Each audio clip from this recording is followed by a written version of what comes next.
மகாபாரதம் உத்யோக பருவம். உபபருவம் 9. ரதிரதி சங்கியான பருவம். பீஷ்மர் வகுத்த வீரர்களின் தரம் மற்றும் கர்ணனின் கோபம். யுத்தம் தொடங்கும் முன் துரியோதனன் பீஷ்மரிடம் ஒரு கேள்வியை கேட்டான். தாத்தா, நமது படையில் உள்ள மகாரதர்கள் மற்றும் அதிரதர்கள் மாவீரர்கள் யார் யார்? அவர்களின் வலிமை என்னவென்று சொல்லுங்கள் என்றான். பீஷ்மர் ஒவ்வொரு வீரராக மதிப்பிட்டார். அவர் அர்ஜுனனை தலைசிறந்த மகாரதனாக குறிப்பிட்டார். ஆனால் கர்ணனைப் பற்றி சொல்லும்போது கர்ணன் ஒரு அரை ரதன் ராதா. அவன் தனது கவச குண்டலங்களை இழந்த பிறகு அவனது வலிமை குறைந்துவிட்டது என்றார். இதைக் கேட்டு கர்ணன் பெரும் ஆத்திரமடைந்தான். பீஷ்மரே, நீர் ஒரு முதியவர் என்பதால் உமது அறிவை இழந்துவிட்டீர். என்னையே நீ இழிவுபடுத்துகிறாயா? நீர் போர்க்களத்தில் இருக்கும் வரை நான் ஆயுதம் ஏந்த மாட்டேன் என்று சபதம் செய்தான்.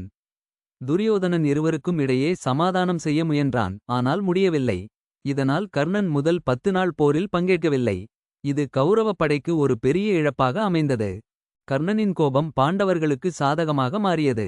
அடுத்த உபபருவத்தில் அம்போபாக்கியான பருவம் மற்றும் பீஷ்மரின் மரண ரகசியம் பற்றி விரிவாக காண்போம்.